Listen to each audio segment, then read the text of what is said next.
बिस्मिल्लाहिर्रहमानिर्रहीम नहमदुहु व नुसल्ली अला रसूलिहिल करीम अम्मा बाद फ़अऊज़ु बिल्लाहि मिनश्शैतानिर्रजीम बिस्मिल्लाहिर्रहमानिर्रहीम।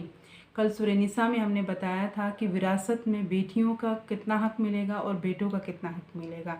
बेटों को 2 हिस्सा मिलेगा और बेटियों को 1 हिस्सा मिलेगा। तो इसी तरीके से हम यहाँ पर बताएंगे आयत नंबर 11 में वलकुन निस्फु मा तरका अज़वाजुकुम इल्लम यकुल लहुन्ना वलदुन, और तुम्हारा है आधा माल जो कि छोड़ मरी तुम्हारी औरतें। तुम्हारी औरतों ने अगर माल छोड़कर वो मर गई तो वो आधा माल जो बचेगा वो किसका होगा? वो तुम्हारा होगा। और अगर ना हो व इल्लकुम लम यकुल लहुन्ना वलदुन, और अगर ना हो उनके औलाद, अगर उन औरतों का औलाद नहीं है फ़इन कान लहुन्ना वलदुन फ़लकुम रुबु मिम्मा तरकना मिन बअदि वसियतिन यूसीना, और उनके अगर ना हो उनके औलाद और अगर उनकी औलाद है, फिर अल्लाह फरमाता है अगर उनकी औलाद नहीं है तो तुम्हें कितना मिलेगा? आधा माल मिलेगा। और अगर उनकी औलाद है, अगर उनकी औलाद है फ़लकुम रुबु मिम्मा तरकना मिन बअदि वसियतिन यूसीना बिहा औ दैनिन, तो तुम्हारे वास्ते कितना हिस्सा मिलेगा? अगर वो उनकी औलाद है, वो औलाद छोड़कर मर गई तो उनके वास्ते कितना हिस्सा मिलेगा तुम्हारे वास्ते? कि चौथाई हिस्सा मिलेगा। जो छोड़ गई, जो वो औरतें जो छोड़ गई हैं वसीयत करने के बाद, उन्होंने वसीयत की है कि उनको इतना मिलना चाहिए। यूसीना जो कर गई या बाद कर्ज के, यानी कि जो उनका कर्जा अदा होगा, कफन दफन उनका होगा, तब यानी जो बचेगा वो तकसीम होगी। वलहुन्नु रुबु मिम्मा तरकतुम इल्लम यकुल लहु वलदुन, और औरतों के लिए कितना हिस्सा है? चौथाई माल है उसमें से जो छोड़ मरो तुम। औरतों के लिए कितना हिस्सा है? कि औरतें के लिए, अगर औरतों के लिए चौथाई, कितना हिस्सा है? चौथाई माल है उसमें से जो छोड़ मरो तुम, जो तुम छोड़ मरते हो, औरतों के लिए है चौथाई हिस्सा।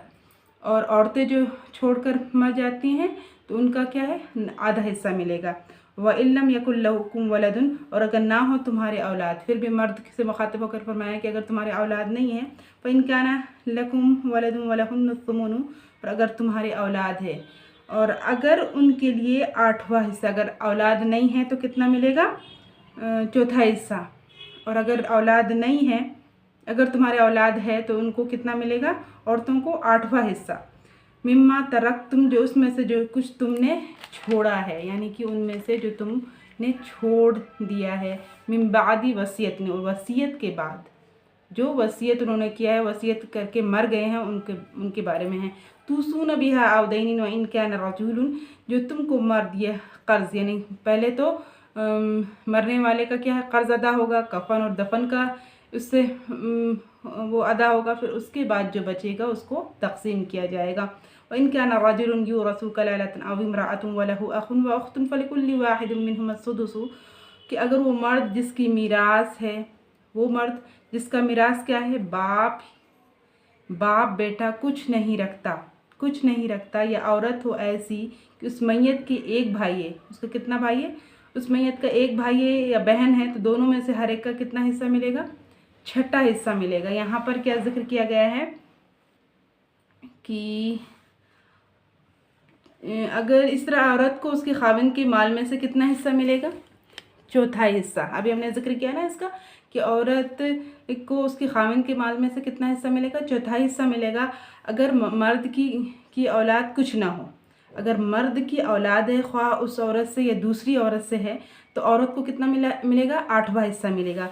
खाविंद उस माल में से जो वसीयत और कर्ज अदा करने के बाद बचेगा माल के हर किस्म की नक़द जिन्स, यानी कि औरत का महर और मीरास से जुदा वो कर्ज में दाखिल है। ये कुल 2 सूरतें हैं, जैसे कि मर्द की मीरास में यही 2 सूरतें थी। यहाँ से देखें, अब भाई बहन की मीरास का जिक्र है। यहाँ से क्या, किस चीज़ का जिक्र है? बहन और भाई की मीरास का जिक्र आया है कि माँ में शरीक हो सो जानना चाहिए कि बाप और बेटे के होते तो भाई और बहन को कुछ नहीं पहुँचता, यानी कि भाई और बहन को कुछ नहीं पहुँचता बाप और बेटे के होते हुए। हाँ, अगर बाप और बेटा अगर नहीं है तो भाई और बहन को क्या मिलेगा? मीरास मिलेगी। بھائی اور بہن 3 طرح کے ہیں. کتنے طرح کے ہیں؟ 3 طرح کے ہیں. سگے، ایک تو سگا ہے جو ماں باپ دونوں میں شریک ہو، اس کو کیا کہتے ہیں؟ جن کو عینی کہتے ہیں. یا سوتیلے، یا سوتیلا ہے جو صرف باپ میں شریک ہو. جو سوتیلا کو کیا کہتے ہیں؟ جو باپ میں شریک ہو، جن کو کیا کہتے ہیں؟ علاقی کہتے ہیں. یا وہ سوتیلا جو صرف ماں میں شریک ہو، جن کو کیا کہتے ہیں؟ اخیافی کہتے ہیں. تو یہاں پر ذکر ہے کہ مرد ہو یا عورت، ماں باپ بیٹی کچھ نہ ہو، اس کے ایک بھائی یا ایک بہن کیا ہے؟ اخیانی ہو، تو ان دونوں میں سے ہر ایک کو کتنا حصہ ملے گا؟ 6ٹھا حصہ ملے گا. اور مرد اور عورت اگر اخیافی بھائی اور بہن کا برابر حصہ ہے، کمی زیادتی نہیں باقی رہی، تو 2 قسم کے بھائی بہن یعنی علاقی، ان دونوں قسموں کا حکم مثل اولاد کے بشرط میت کے باپ کے کچھ نہ ہو. یعنی یہاں پر اللہ تعالیٰ کیا فرما رہا ہے؟ باپ بیٹے کا ہے، دادی پوتی کا کار فرماتے ہیں. یعنی کہ جو تم کو مرد جو ہے، جو تم کو مرو یا جو وصیت کے بعد جو تم چھوڑ مرو. ان کا نا رجل، اگر وہ مرد جس کا میراث ہے باپ بیٹا، جس کا میراث کون ہے؟ باپ ہے یا بیٹا ہے، کچھ نہیں رکھتا. یا عورت ہو ایسی، اس کے میت کے ایک بھائی ہے یا بہن ہے، تو دونوں میں سے ہر ایک کا کتنا حصہ ملے گا؟ 6ٹھا حصہ ملے گا. وَإِنْ كَانُوا أَكْثَرَ مِنْ ذَلِكَ فَهُمْ شُرَكَاءُ فِي الثُّلُثِ، اگر زیادہ بھائی بہن ہو تو اس سے تو سب شریک ہوں گے. جو جتنے میراث جو تقسیم ہوگی تو اس میں سے سب شریک ہوں گے. 1/3 میں، 1 اور آدھا میں. من بعد وصیت یوصی بہا او دین، بعد وصیت کے جو میت نے وصیت کی ہے، جو ہو چکی ہے، او دین اور قرض کے، جب اور دوں گا، اوروں کا نقصان نہ کیا ہو، یعنی کہ اور کا نقصان نہ کیا ہو، یا قرض ادا ہونے کے بعد جو تقسیم ہوگی وہ میراث لوگوں میں تقسیم ہوگی. وصیت من اللہ، یہ حکم ہے اللہ کا، یہ کوئی گڑھی ہوئی بات نہیں، بلکہ یہ اللہ تعالیٰ خود فرماتا ہے کہ اس کو کس کا میراث ہونا چاہیے. اس علماء سے معلوم کر کے اس کا دینا چاہیے، جس کا جو حصہ بنتا ہے اس کو پورا پورا دینا چاہیے. واللہ علیم حکیم، اللہ سب کچھ جاننے والا ہے اور تحمل کرنے والا. اللہ تعالیٰ برداشت کرتا ہے، ساری چیزوں کو جانتا ہے. تو ساری چیزوں میں ہمیں شریعت کے مطابق اپنانا چاہیے کہ کس کو وراثت کے معاملے میں، ہر معاملے میں، ہر چیز میں، اللہ کے ہر حکم کردہ چیزوں میں سے ہمیں ساری چیزوں کو معلومات کر کے ہم کو اس کو ادا کرنا ہے. اللہ تعالیٰ ہمیں کہنے سننے سے زیادہ عمل کی توفیق عطا فرما اور علم نافع عطا فرما. یا اللہ ہم سے وہ علم عطا فرما جو ہمارے لیے نفع بخش ہو، جو ہمارے لیے آخرت کا ذخیرہ بن جائے.